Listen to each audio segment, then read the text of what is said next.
मंगलम भगवान विष्णुः मंगलम गरुड़ध्वजः मंगलम पुंडरीकाक्षः मंगलाय तनोहरिः।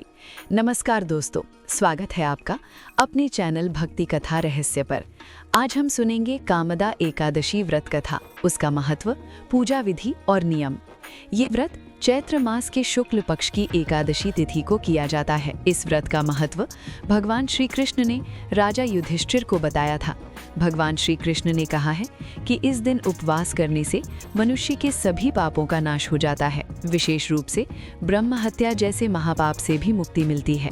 ये व्रत पिशाच योनि से भी छुटकारा दिलाता है। उन्होंने ये भी बताया कि कामदा एकादशी में पापों और नकारात्मक शक्तियों को नष्ट करने की शक्ति होती है।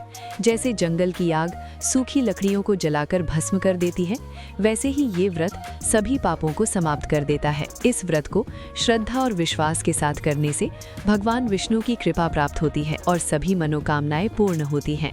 अब सुनते हैं इसकी पौराणिक कथा। प्राचीन काल की बात है। रत्नपुर नामक एक सुंदर और समृद्ध राज्य था, जहां राजा पुंडरीक का शासन था। ये राज्य सोना, रत्न और वैभव से भरपूर था। उस राज्य में अप्सराएं, गंधर्व और किन्नर निवास करते थे। गंधर्वों में ललित और उनकी पत्नी ललिता रहते थे। ललिता एक अत्यंत सुंदर और प्रसिद्ध नर्तकी थीं। दोनों पति पत्नी एक दूसरे से बहुत प्रेम करते थे और सुखपूर्वक जीवन व्यतीत कर रहे थे। एक दिन राजा के दरबार में नृत्य और संगीत का आयोजन हुआ। ललित वहां गा रहे थे और ललिता नृत्य कर रही थीं। गाते गाते ललित का ध्यान अपनी पत्नी की ओर चला गया। वे उनके सौंदर्य में इतने खो गए कि वे गीत के शब्द और सुर भूल गए। उनका गायन बिगड़ गया, जिसे देखकर दरबार में उपस्थित एक सर्प ने राजा से शिकायत कर दी। राजा पुंडरीक अत्यंत क्रोधित हो गए और गुस्से में आकर उन्होंने ललित को श्राप दे दिया कि वो एक नरभक्षी राक्षस बन जाए।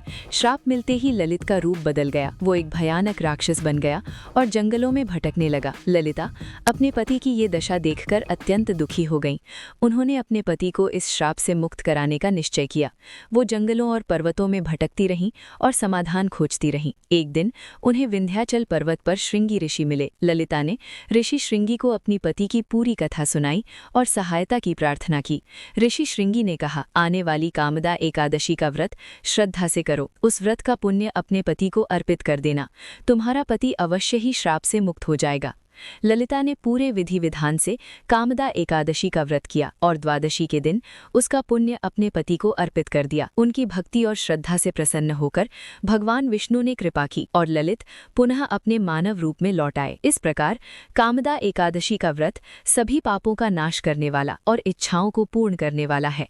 अब जानिए इसकी पूजा विधि। सुबह जल्दी उठकर स्नान करें और स्वच्छ पीले वस्त्र धारण करें। भगवान विष्णु के सामने जल और फूल लेकर व्रत का संकल्प लें। भगवान विष्णु की प्रतिमा या चित्र स्थापित करें।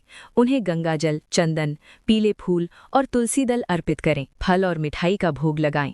ओम नमो भगवते वासुदेवाय इस मंत्र का 108 बार जाप करें। व्रत कथा अवश्य सुनें या पढ़ें।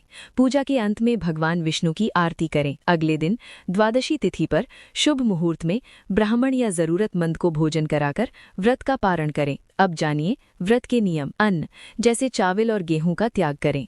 फलाहार करें या अपनी क्षमता अनुसार निर्जला व्रत रखें। झूठ, क्रोध और नकारात्मक विचारों से दूर रहें। दिन भर भगवान का स्मरण करें और भक्ति में मन लगाएं। अगर आप भी कामदा एकादशी का व्रत रखते हैं तो कमेंट में जरूर लिखें। जय श्री हरि।